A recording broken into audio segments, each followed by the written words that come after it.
Welcome to Overtime Hockey Talk. My name is Mark Paul. My co-host Justin Baker here with me today as we begin our 2022-23 season preview. Justin, welcome to, basically welcome to September. It's August 31st, but we're about to be there. This is like Christmas Eve, but September Eve?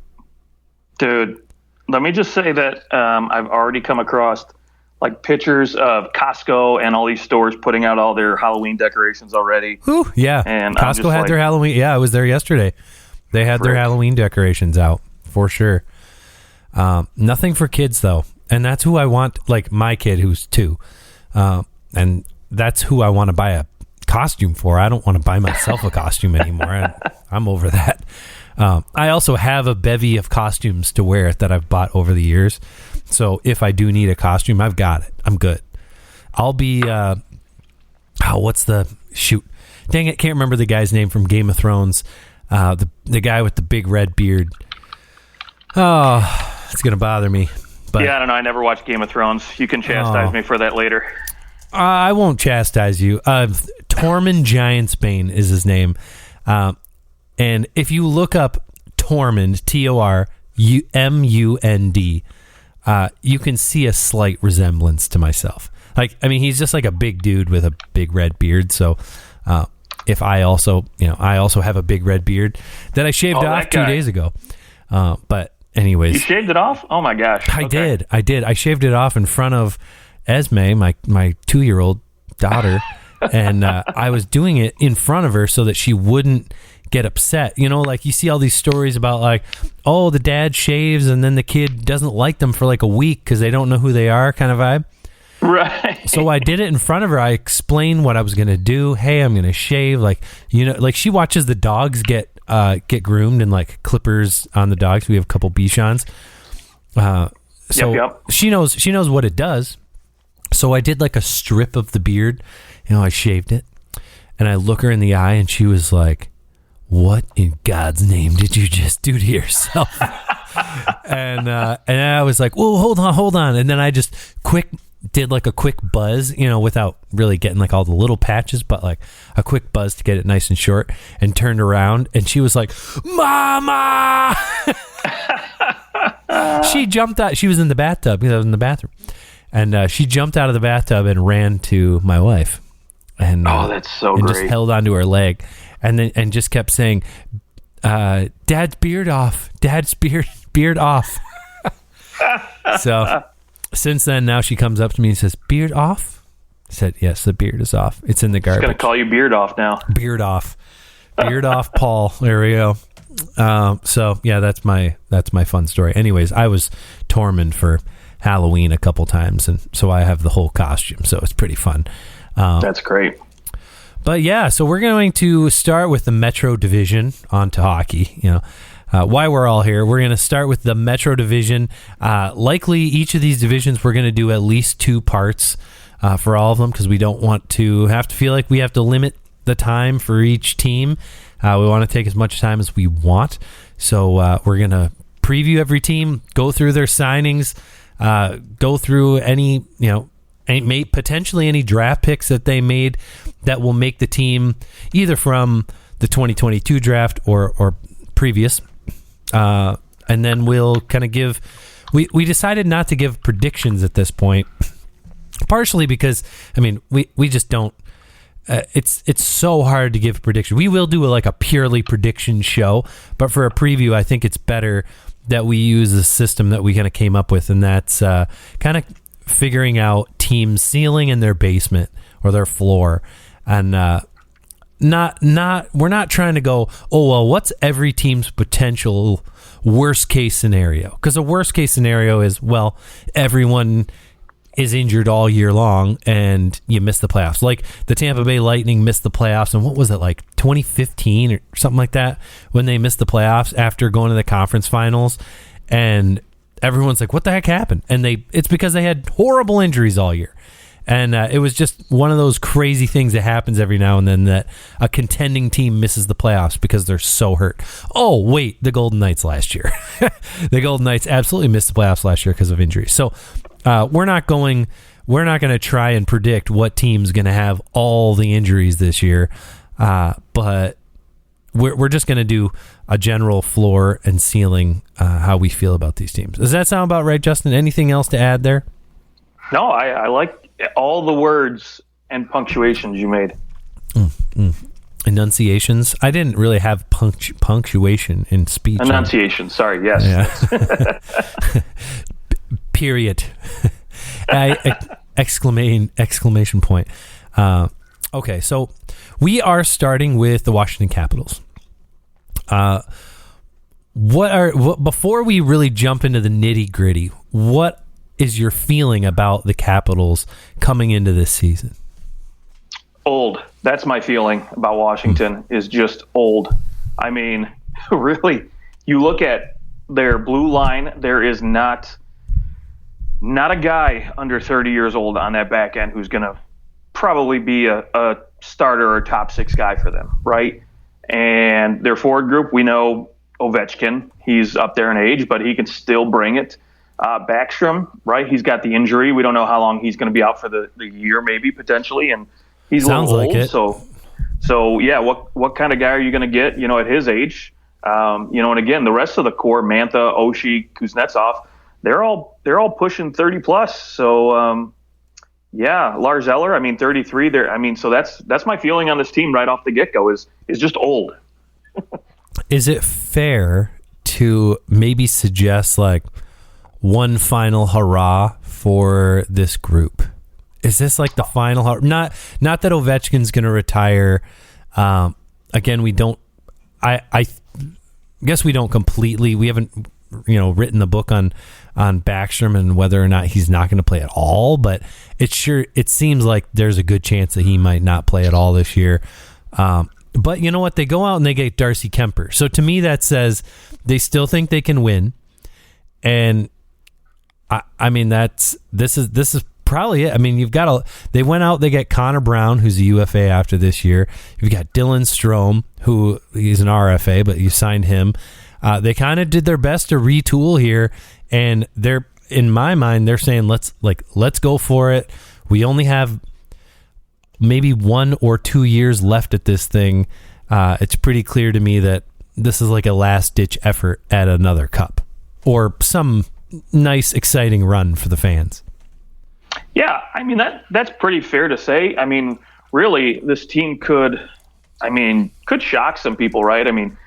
Obviously, we haven't really seen a full season of a healthy Mantha on this team, so he could potentially come back healthy this year and really surprise a lot of people. And one of those guys you just mentioned, Dylan Strome, he's somebody else who I think could take advantage of an opportunity of Backstrom being out and getting to play some, first or second line minutes here with some really talented wingers, and he could cash in or potentially just surprise a lot of people. And so, as far as the last hurrah, I still think their window is, another year or two. So maybe they're not quite at that point. And I think, like a playoff window.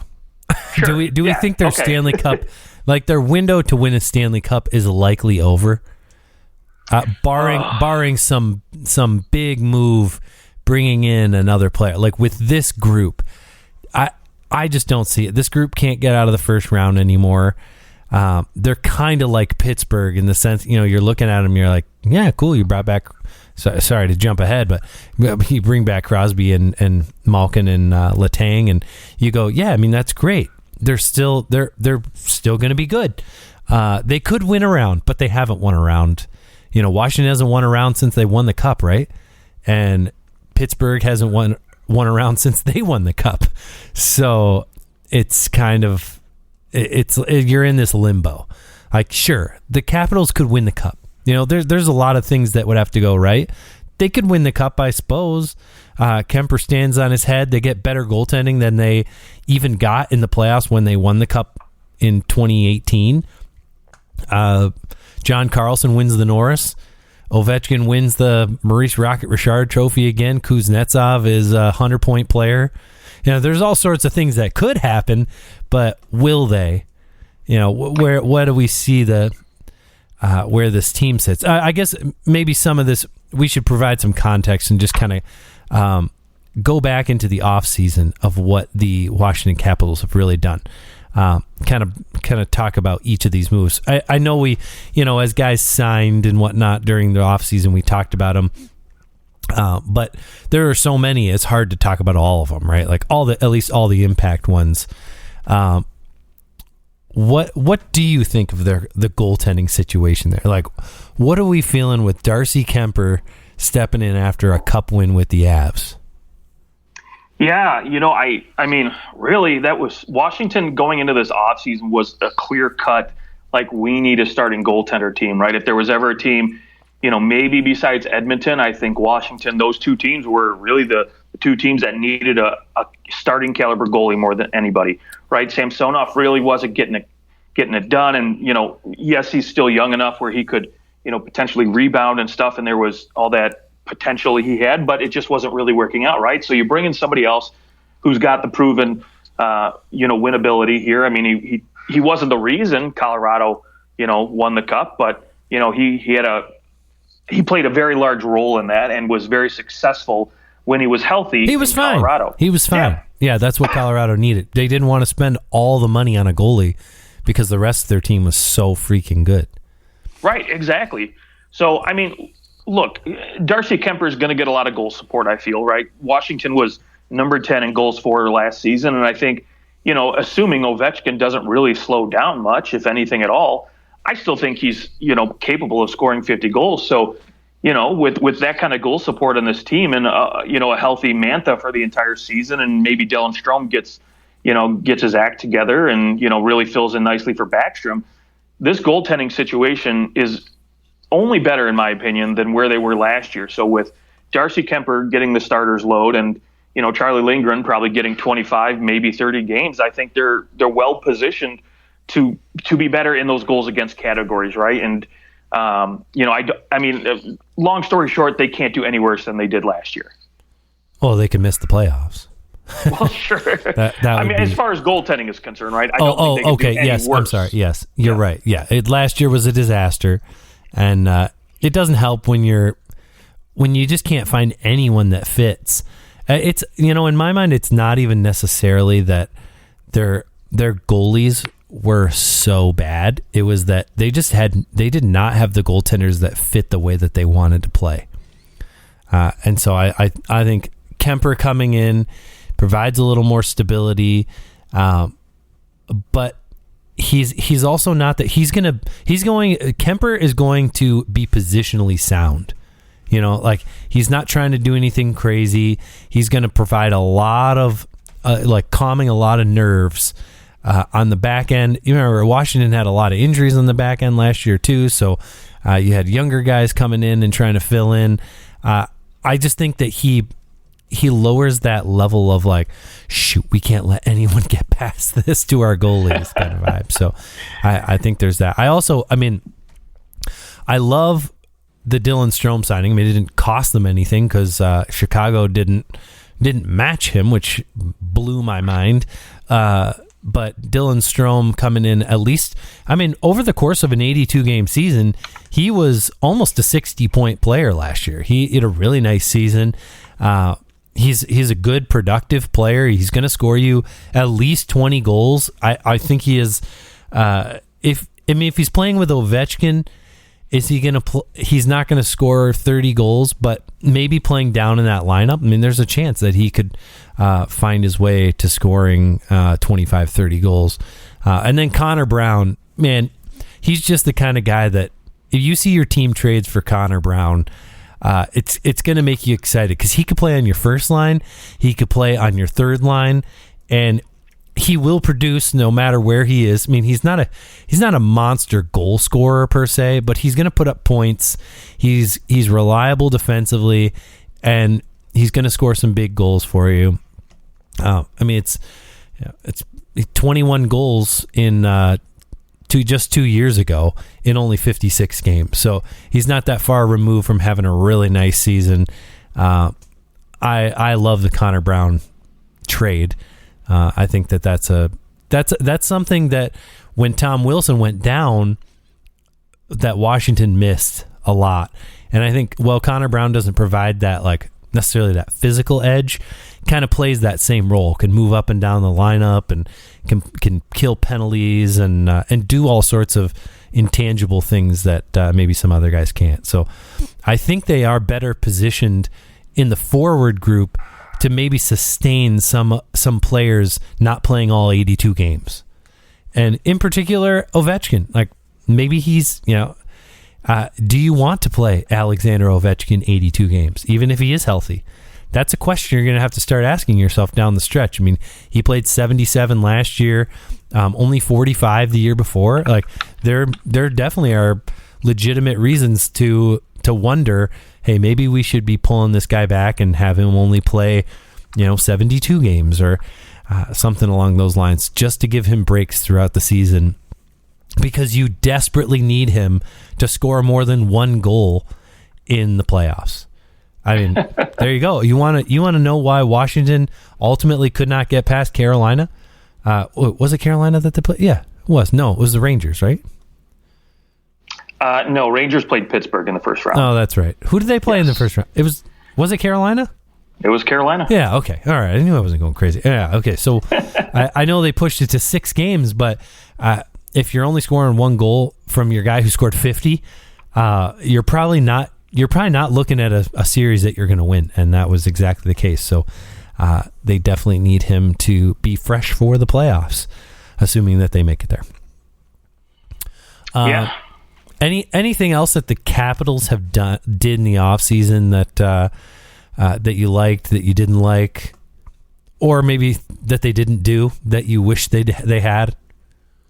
Yeah, when you say didn't do, I was expecting them to try to make a splash anyways and acquire a nice middle pairing defenseman, right? I mean, they went out and they got Matt Irwin and Eric Gustafsson, but to me that's just not enough because, listen, John Carlson, right? We know he's top 2, defenseman kind of guy, right? He's going to be on your top pair, and Nick Jensen's going to be that other, number 4 defenseman on your right side there. And so, to me, I would have liked to have seen them find somebody else who can really play top minutes and produce a little bit, right, from the back end. Because really, I mean, yes, Darcy Kemper is going to stop a lot more pucks for you, so you don't have to worry as much about pinching anymore. So, you've got that stability back there. So if you could find a defenseman that maybe can produce a little bit, maybe they could have gone out and, maybe they could sign a guy like PK Subban, right, or maybe a Justin Schultz or somebody else who maybe has some, versatility, but an ability to play top line minutes, but also come in a little bit cheaper because we know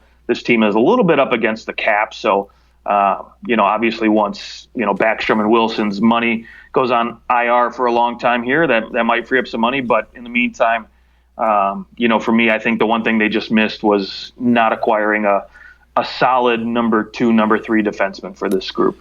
Yeah. And, this past year, there were some decent defensemen available. They kind of a lot of them got signed before they even went to market. But obviously, John Klingberg is a UFA at the end of the year. I would think there's a small chance, if Anaheim's not in the playoff picture, I would think that there's a chance that he could get moved. But, I mean, other than that, I mean, you look at who is a free agent going into next year, a UFA on the defensive side for teams that are out of the playoffs. I mean, you're looking like Justin Hall. I mean, not that the Leafs aren't going to make the playoffs, but there's a defenseman who's available UFA at the end of the year.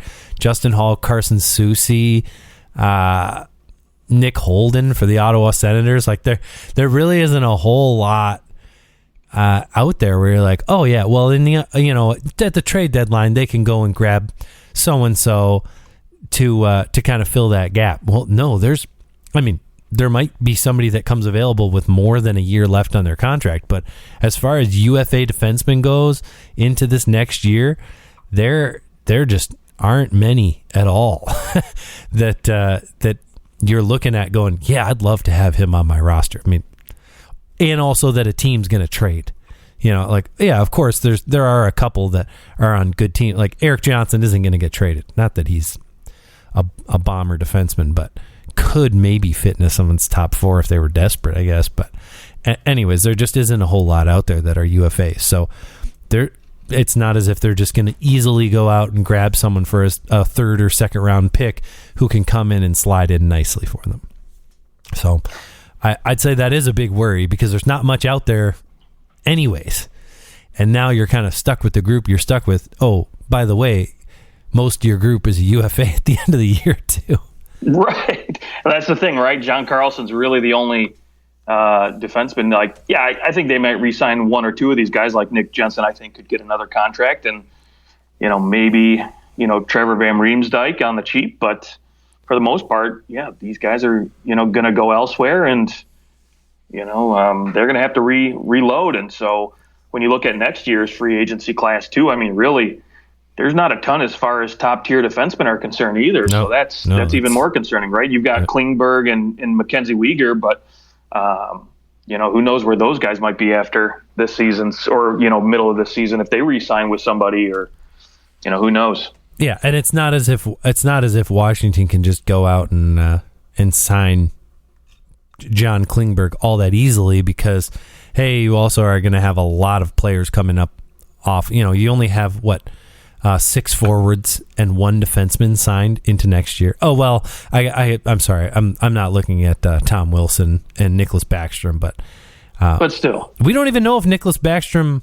I mean, potential is he going to play again? I know that's not necessarily been out there, but like, man, when you're injured for this long and you're almost 35 years old, those questions are going to start coming. Like, is this guy actually just going to be done? Or is he going to come back a shell of himself and then everyone's going to wish that he was done? I don't know. Okay. Let's talk ceiling basement for this team. What do you think the Capitals, let's start with their floor. What's their floor? Yeah, I'd say for the floor, they're a bubble team that just misses the playoff in my mind. They're going to be competitive, but, they're just going to be on the outside looking in as some of these other teams, as we'll discuss in the Metro, are improving. Yeah. It's going to be tough. This division is not getting easier than that, and really that goes for every division, right? Like no division, you're not looking at it going, oh, that division got a lot worse this offseason. No. Right. A lot of those divisions, especially as far as the balance of power, is either evened out or really taken over. So, okay, so you think that their floor is bubble team, maybe makes the playoffs, maybe misses it. What's their ceiling to you? I would say get past the first round. Maybe they get the right matchup and are able to get some really good goaltending out of Darcy Kemper to steal a game or two, and they just barely squeak by to the second round, and then they're out. Like, okay, they're out quick. They're a one round team. Now, see, I will kind of take it a step further. I'm going to say that like my ceiling for them is like, they'll be a maybe a three seed in their division. That's my ceiling. Okay. And I don't see them winning a playoff round no matter who they play. I don't like them against. I mean, I'm looking up and down this division. I don't like them against Carolina. I don't like them against New York. Either New York's. if the Islanders make a resurgence, I don't like them against that. I don't like them against Pittsburgh.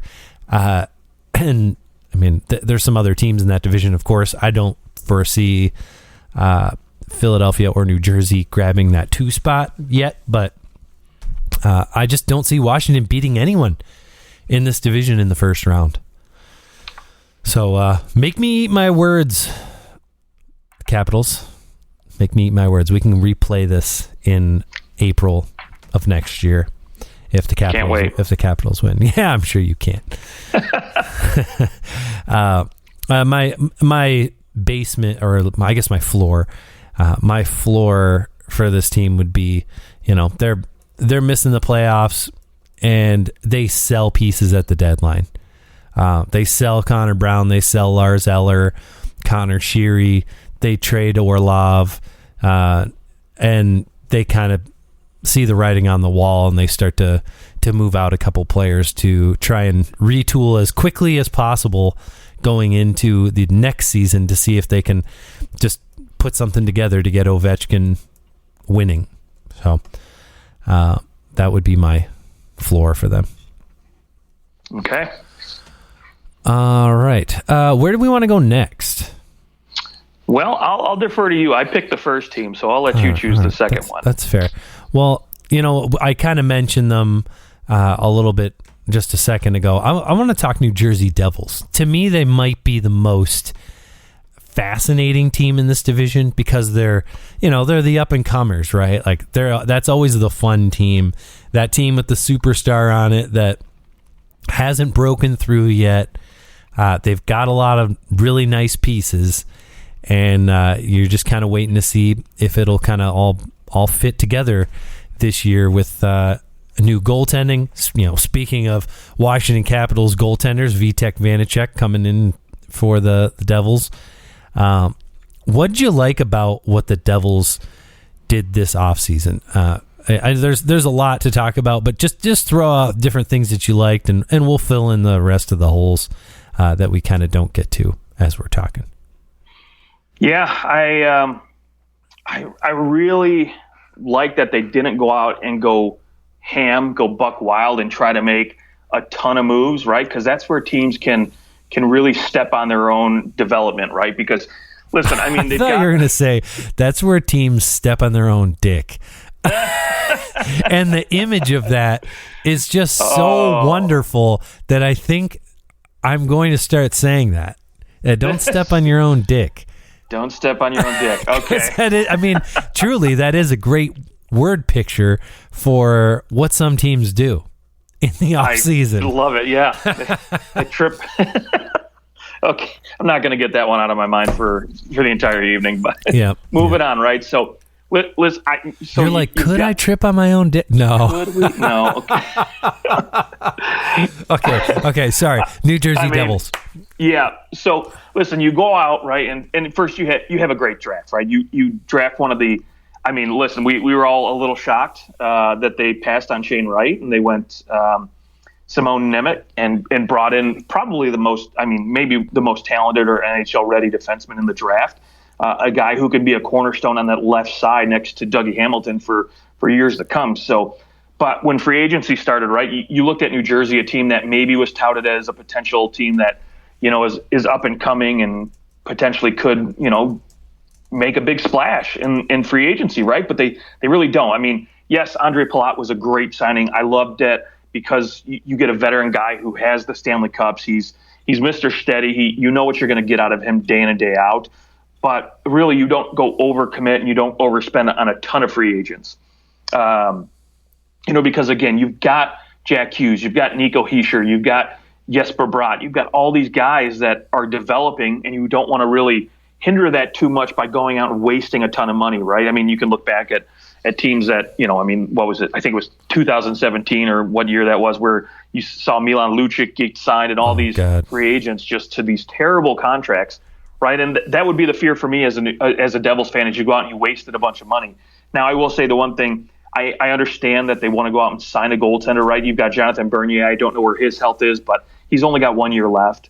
Mackenzie Blackwood, he's a guy that you envision being your starter, but hasn't really developed the way you'd hope. So, they made the mistake, in my opinion, of going out and maybe overpaying for Vitek Vanacek, in a trade, but again, you had to do something, and you weren't going to sign Darcy Kemper or Jack Campbell. It just wasn't in the cards as far as money is concerned. And, right. And for where your team is at, it would really probably be a waste. I mean, they're going to be I'm sure what the team is hoping for is to be knocking on the door of the playoffs and slip in and, make the playoffs. Of course, every team wants to make the playoffs. Right. But realistically, you look at this team, and you have to at least say, we're definitely not ready to contend for the Stanley Cup. Yeah, and, again, I like, for example, the trade they made with the Pittsburgh Penguins. They ship out Ty Smith, a guy who hasn't developed similar to Mackenzie Blackwood the way they had hoped. But you get a guy in John Marino who, in my opinion, is a solid second-line guy, and he's still 25. So you get him young enough to where you're still developing as a team and still growing, and you've got him signed for 5 years now to where about the time in 2 or 3 years where you think you can be ready to be a cup contender, he's in his prime. He's 27, 28 years old, right where defensemen need to be as far as age, when usually they're hitting their stride and really like they've developed properly, right? They've got that good ripeness to them where they're just perfect. Right. So, yeah. So to me, I'm glad that they didn't go out and go ham in free agency and really just try to reload super quick, right? I mean, you still got Thomas Tatar there. You've got these guys that are going to be free agents, Miles Woods. Who knows if you're going to, bring them back at all?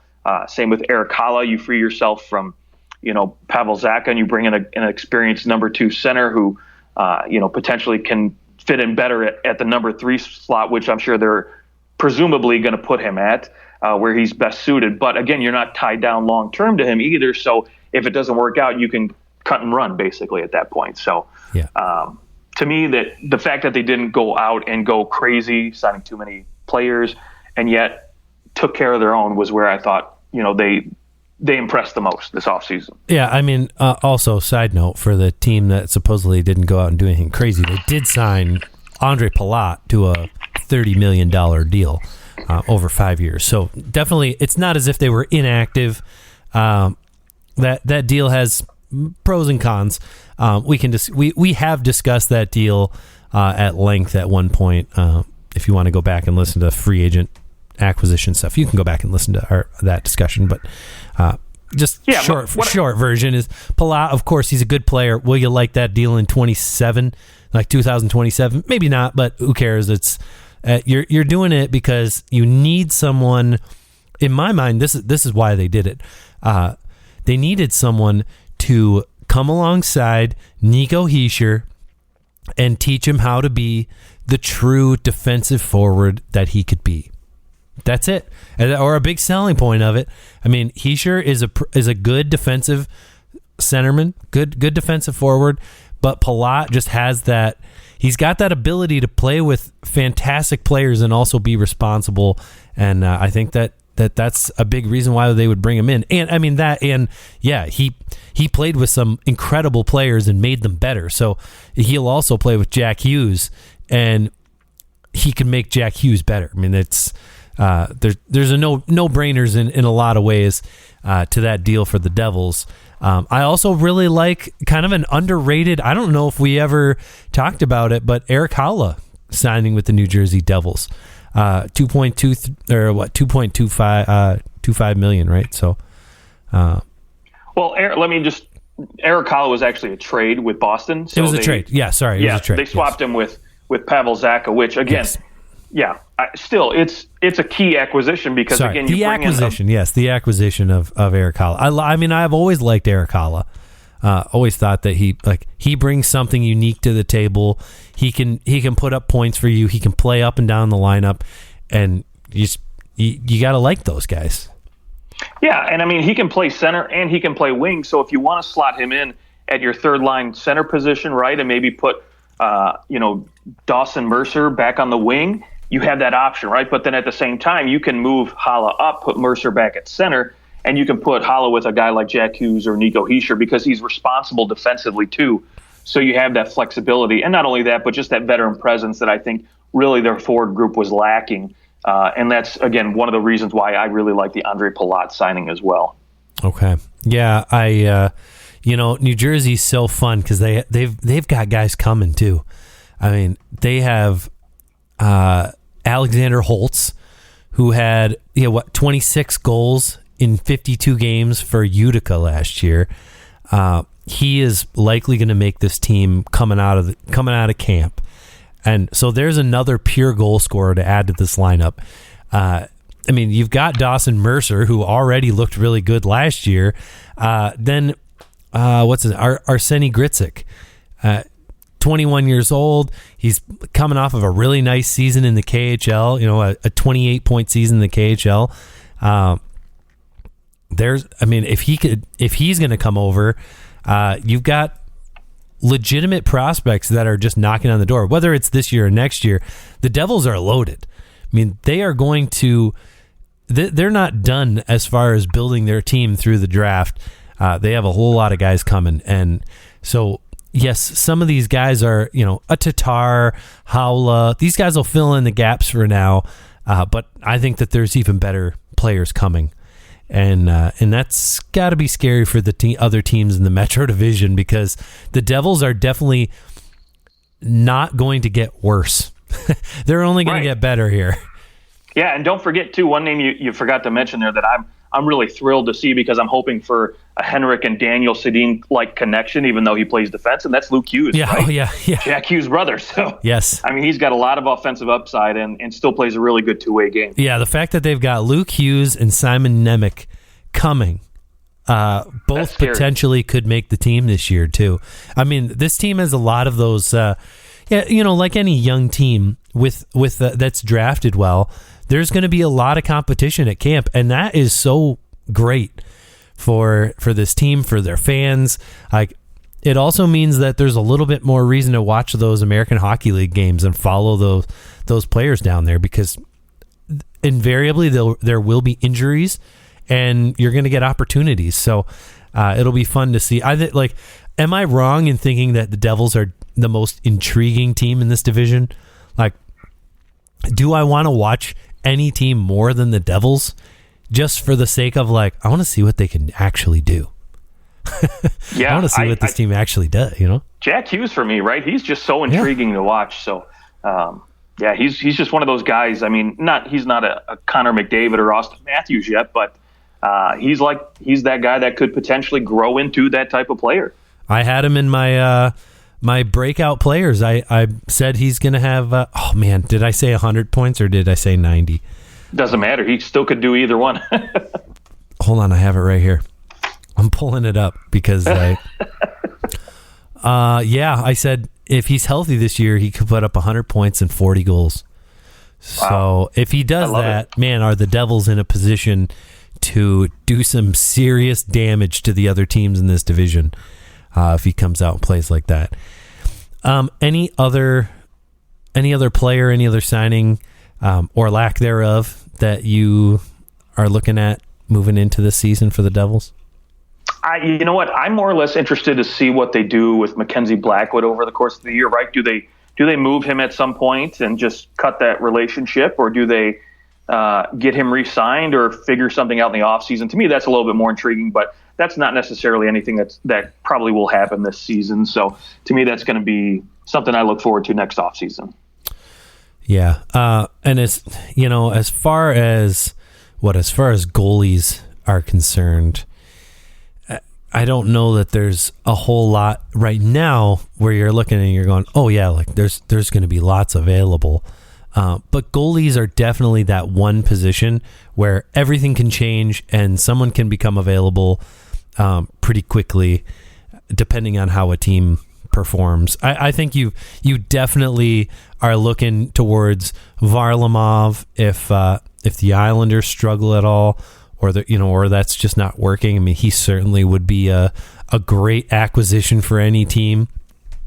And yeah, I mean, there's Cam Talbot in Ottawa. If Ottawa's way out of the playoffs, you've got to think that Cam Talbot might have the opportunity to go. I mean, if everything goes to hell in Pittsburgh and Tristan Jarry's a UFA, I don't know about that one, but if everything goes to hell in Carolina, right? They've got two goaltenders that are free agents next. Everything's not going to hell in Carolina. Well, not a chance. Not a chance. They're too good. Jake Allen's a UFA. Does Montreal try and recoup something for Jake Allen? There are quite a few. James Reimer. There are quite a few UFA goaltenders who could come in and stabilize different teams, depending on what you're looking for.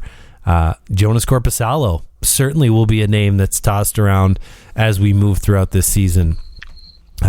There's in terms of goaltenders versus defensemen, there's way more good goalies available as UFAs than there are defensemen.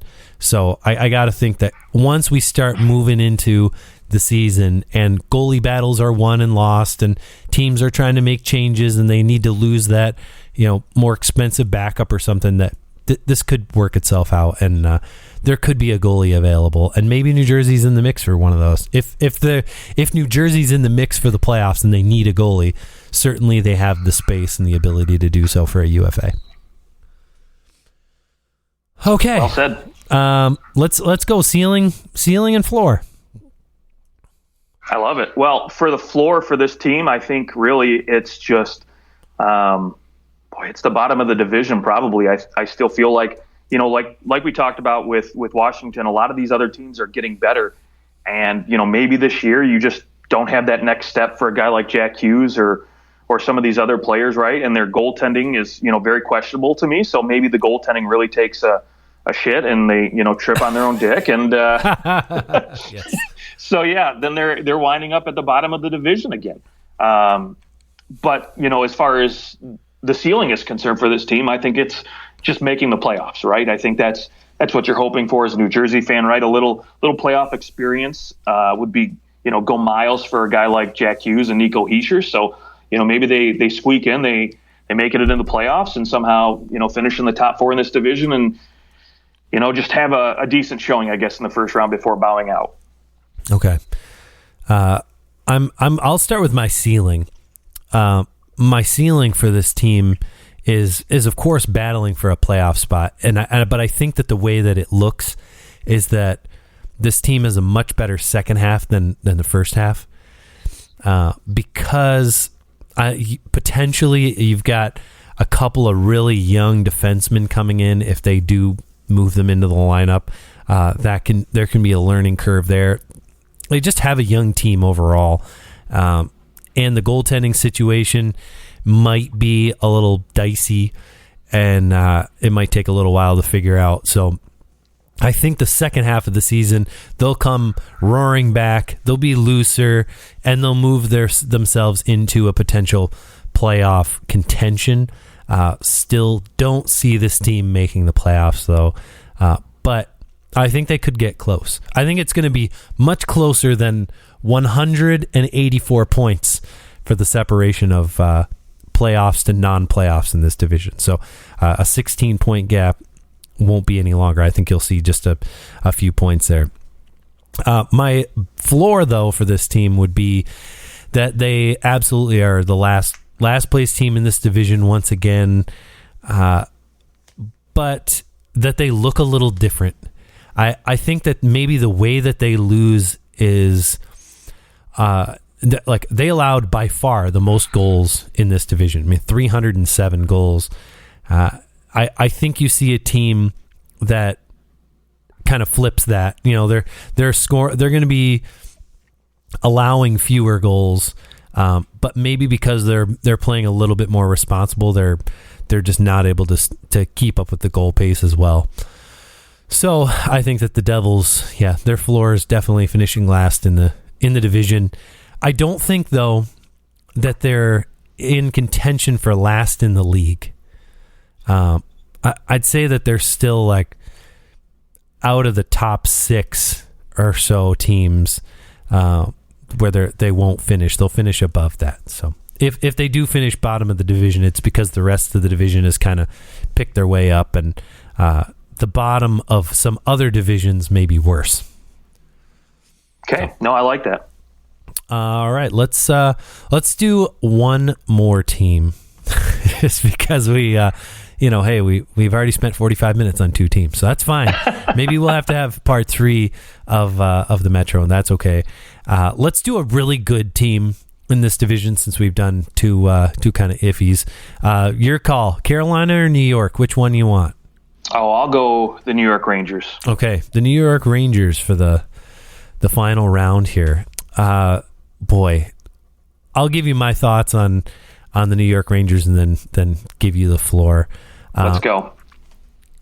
First off, starting out, bringing in Vincent Trocheck, I thought that the deal was a monster deal. I mean, he's only 29 years old, so it's not he's not that 32-year-old free agent signing to a long deal. I didn't love the deal, but it'll be manageable eventually, and I think that he still has the potential to go out and score you 30 goals, and the fact that he is going to be playing, maybe center, maybe wing.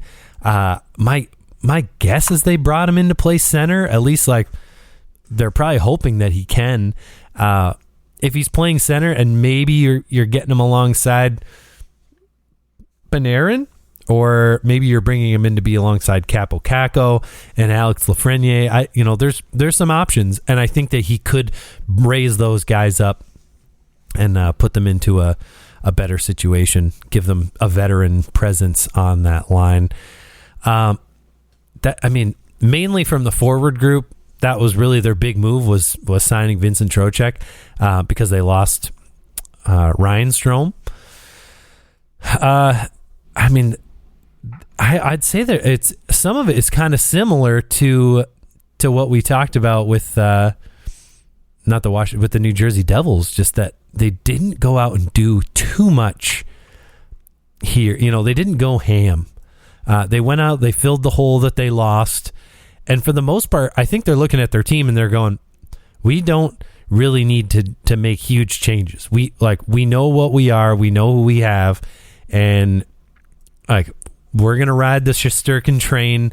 And I think, they bring in Yaroslav Halak. My guess is that the intention is to have him play a little bit more than Georgiev did last year. And, I guess Shesterkin didn't play that much. He only played 53 games last year. It felt like he played more. But you'd think, 53 games has got to be your target again. So you just don't want to end up with a tired Shesterkin. And I was thinking back to Vasilevsky. Do you remember? It was probably, the year before they won the Cup. Do you remember Vasilevsky being like, man, I was just freaking exhausted. I played so many games and I can't. I was not ready for it. Or I'm dead tired. And I don't think he had played, maybe he played 60 games that year or something.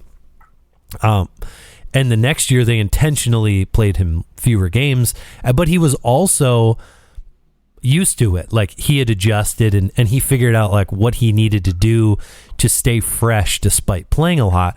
And I wonder if that's comparable to Shesterkin, that, hey, Shesterkin was great. And not that he wasn't really much worse in the playoffs. But generally you do see that save percentage go up in the playoffs just because there's generally less goals in the playoffs and teams are a little tighter. And Shesterkin, he dropped back a little bit from his stats in the regular season. So I wonder if he, will come back next year and be in a place where he's figured out how to keep himself more rested after playing by far the most games of his career. Yeah, that's well said, right? So starting with the goaltending, right? I look at this and, obviously Shesterkin's numbers were still fantastic. And his regular season numbers of a .935 save percentage, I did not expect that in the playoffs. I was hoping for it.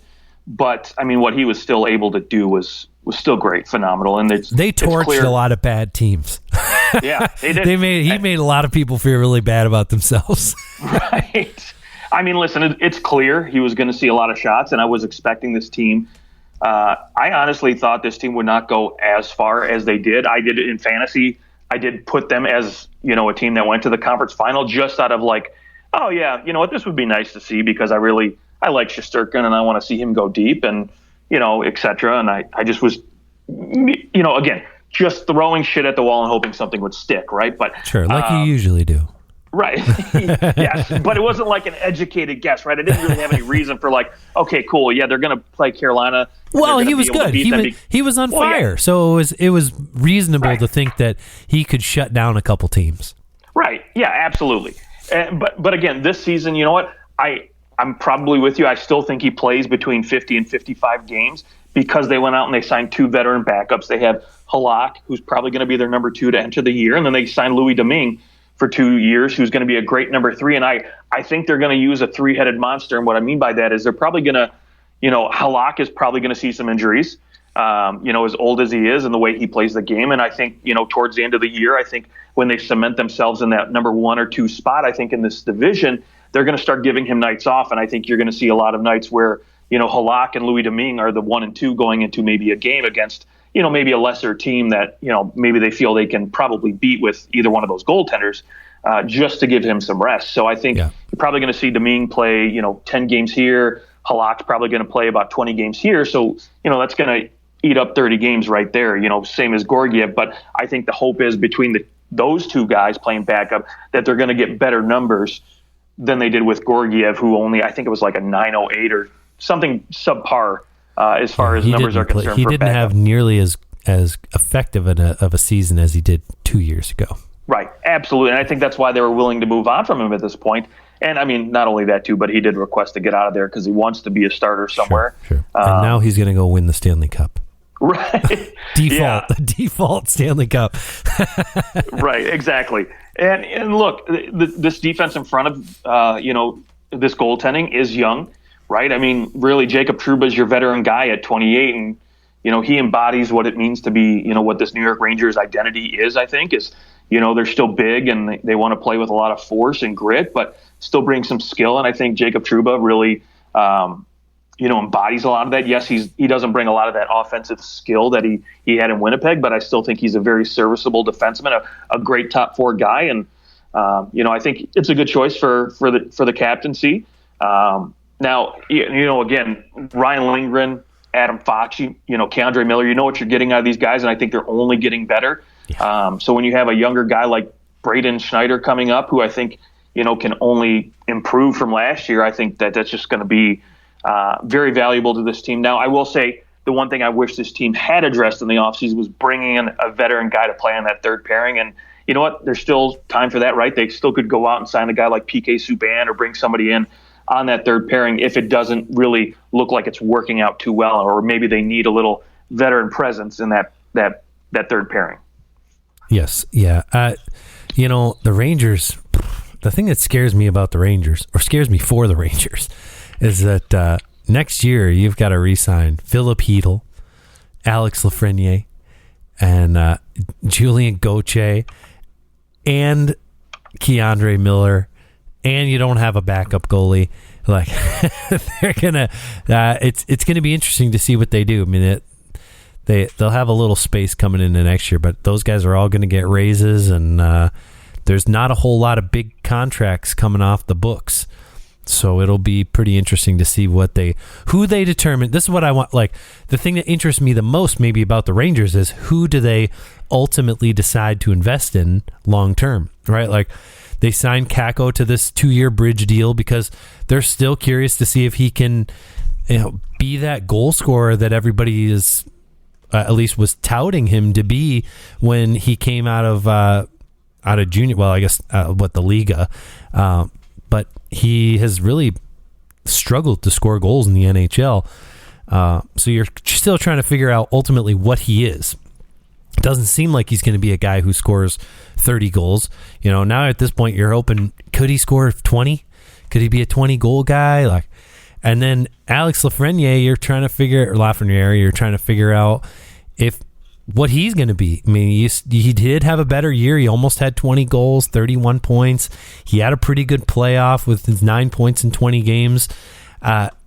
You really got to figure that out because, you don't want to end up you taking up these spaces with guys who are a whole bunch of projects when you can, utilize that for someone else. So it'll be interesting to see what they ultimately decide, and who they decide on is going to be the players that they're going to build around.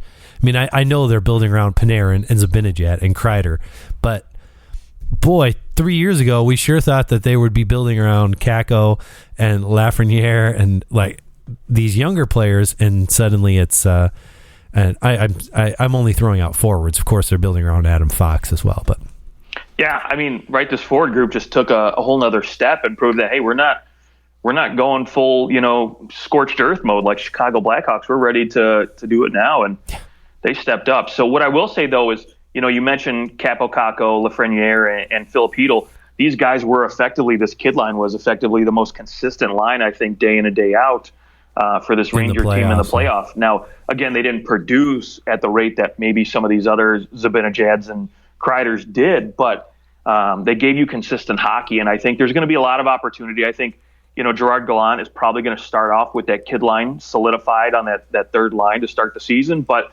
with no Andrew Kopp returning, with no, Tyler Mott or no, who was playing on the wing with Kreider? Why can't I think of his name right now off the top of my head? Frank Vetrano. Thank you. That's the name. With either one of these guys not returning or getting re-signed, there's going to be significant holes on the right side for both these top six lines. And so, are you going to see Barclay Goudreau start off there, or, at some point is, Alex Lafreniere going to switch back over to the right side again and see if he can't really figure it out, because there's opportunity for him, especially in a contract year, to say, hey, I'm worth investing in at this point, and, investing significant dollars. So, I think, yes, he's going to get a raise, but, is it going to be more than $2-3 million on a short-term deal? Probably not, unless he really starts to produce this year, like I think everybody expects him to. And you look at the contract that a guy like Tage Thompson just had, a guy who never really had more than 17, 18 points, and goes 8 out and goals. has a monster season, and now all of a sudden he's getting a $100 million contract from Buffalo, Jeff Skinner. But again, this is that opportunity for Lafreniere to say, hey, you know what, I'm here for you guys. I can do this. I can produce, and I can be that long-term investment that I think you thought I was going to be when you drafted me number 1 overall.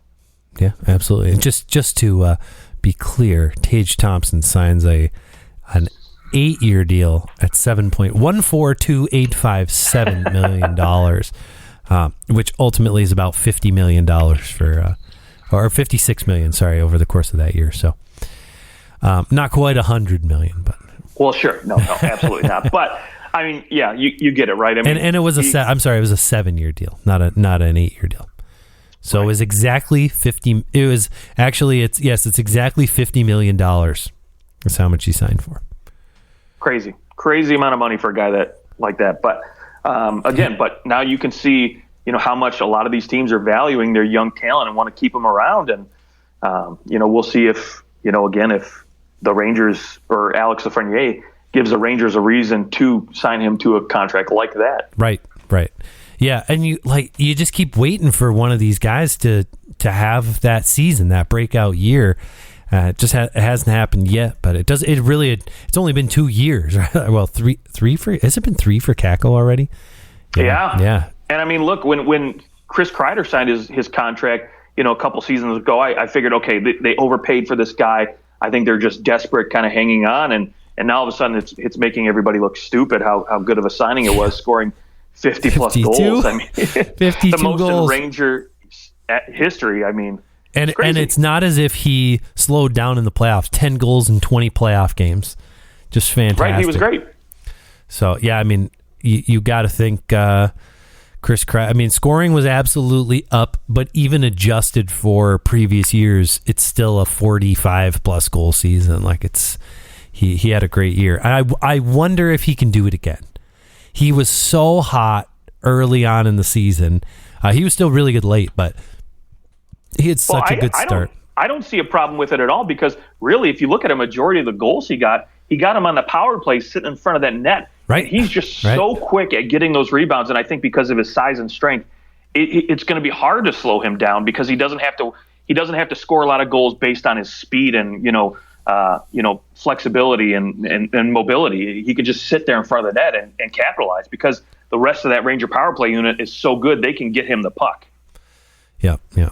One great thing for the Rangers after this season, they will no longer be paying $3.4 million to Kevin Shattenkirk, Dan Girardi, and Anthony DeAngelo. I believe Dan Girardi. They're still paying Dan Girardi. Oh my goodness, that is funny. Yeah, Dan Girardi. His last deal was signed in 2017-18, and they bought him out for that whole thing. Goodness. Well, because the Tampa Bay Lightning signed him, and then he was traded. Anyways, he was bought out, and then he signed with the Lightning. That's what I meant. But yeah, Dan Girardi still paying him. That's those. I think what the Leafs are finally not paying Phil Kessel anything. And speaking of Phil Kessel, what do we think about Kessel signing with the Vegas Golden Knights before we sign off? Yeah, and don't forget, we got to do our ceilings and yes. Well, let's do that first. I'm sorry. Okay. Let's do that first. I don't mean to jump ahead. The New York Rangers, give me your ceiling and floor for them. Okay, I'll start off with the floor. I think the floor for this team is just making the playoffs and losing in the first round. I think there's no doubt in my mind they're going to be a playoff team, but it all depends on, again, the matchup in that first round, right? So they could match up against a team that they just don't, again, they could come back and have to play Pittsburgh again, and Pittsburgh came pretty close to knocking them out last year. So, if Crosby hadn't gotten hurt, I don't think that the Rangers move on. Right. So maybe that happens this year, right? A healthy Crosby and Malkin, and it's first round and out for the Rangers. Now, ceiling for this team, I think Stanley Cup. They've got the goaltending to do it. They've got a great defense, a great forward group. I don't think there's any doubt in my mind this team has Stanley Cup ambitions, and I think they've got enough talent to do it, right? And especially if some other teams in this Atlantic Division maybe slow down a little bit, right? Maybe Florida's not as dominant in the regular season, and maybe they play like they did in that second round against the Lightning, or maybe the Lightning just tire themselves out at this point and just really can't go the distance anymore. Could pave the way for a Rangers team to win the Stanley Cup. Okay. I'll start with my basement. My basement is that I think this is a second round team. Now, that's my basement, or my floor. It's almost like you have to, your basement is like, well, if this season goes to absolute garbage, then, but the floor, my reasonable floor, I think this is a second round team. I think that they can beat any team in this division. If they finish 2 or 3, I think they could beat any of them. And of course it doesn't always happen, but I really I'm willing to say that this is a team that's going to win at least one round. And with that goaltending, why not? And then their ceiling for me, I agree. It's a Stanley Cup all the way. I mean, the Avalanche just won a Stanley Cup with Darcy freaking Kemper. I think a lot of people are like, yeah, see how good Kemper is. I'm like, no, see how good the Avalanche are. They just won the cup with Darcy Kemper. So I think that the New York Rangers absolutely have a chance, because I only see this group getting better and more comfortable with each other. And after going on a really good run last year, it's fresh. They know what they need to do to get to the next step. Barclay Goodrow's shortly removed from winning 2 cups. They've got these guys who have won, and Vince Trocheck, I think, is going to come in hungry and have a big impact. I like him a little more than Ryan Strome, and I think at least one of these kids, Lafreniere or Kakko, is going to take a big step this year, and that'll really go far for the Rangers if they can keep that up in the playoffs. So I think that they're absolutely a Stanley Cup contender. Agree. Yeah, I love it. All right, Kessel to the Golden Knights. Oh, boy. Yeah.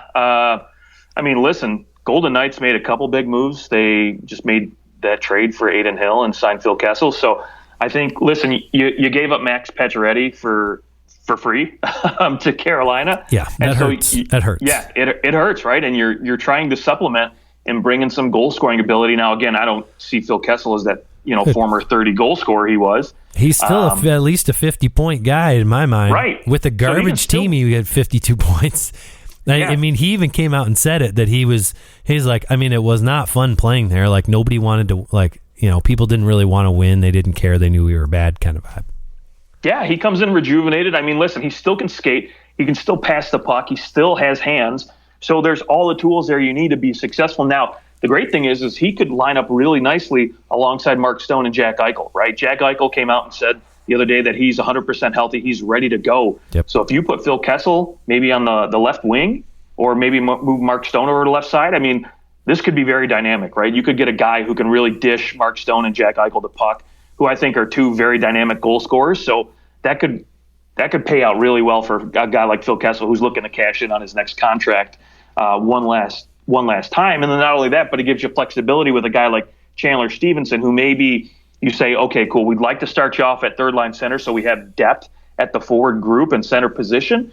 But there's still that flexibility where if, maybe Phil Kessel's just not really gelling with these guys, you can move him down on that third line, give him some good power play minutes, and move Stevenson back up. For Phil Kessel, I really, when I saw he signed there, it was like, man, this is like an FU signing all the way. Like, screw you, all you other teams who wouldn't give me a contract. I'm going to sign. I'm going to go out. I'm going to have an amazing year. I think that Phil Kessel is more than a point per game this next season. Really? I think that this is this. I mean, it's only going to be this year. He's not going to do it again next year. But I really do. I think that he's going to go out. He's going to probably score 25 to 30 goals, and you're going to see a guy who's going to put up monster assists. I mean, if he gets dropped down to the third line, then what can you do? You're not going to put up those kind of points. But if he's playing up in that first line, he's going to put up huge points because he is such an underrated assist man, a setup guy that I think you'll see someone who absolutely blows everyone out. That he might be the steal of like fantasy draft kind of thing, because I think he's going to have a great year. Yeah, no, I don't disagree with that at all. I could easily see 20 goals and 50 assists, no problem for this guy. And it's hard to believe that he's played 1,200 games in the NHL. I mean, he's going to hit that Ironman streak. I think he's going to get 1,000 points this year and 400 goals as soon as he scores a goal. Yeah, I mean, listen, he might. What did I read somewhere the other day that he's going to tie the Ironman streak when he plays Arizona, and I mean, it's just crazy. So, very serendipitous season for him. I think this is going to be fantastic. I love it. All right. Well, we'll continue to get to news as we go, and we'll keep going with the Metro on our next episode. So look for that, and we'll just keep chugging through divisions. So we'll do as best we can to keep these easily accessible, even if you're a couple weeks behind. We're just going to be breaking down teams, so just jump in and listen to as you can. Subscribe to the show. Follow us on Twitter at OT Hockey Talk. Justin, have a great rest of your night, and to our listeners, thanks for being here. We'll talk to you guys soon.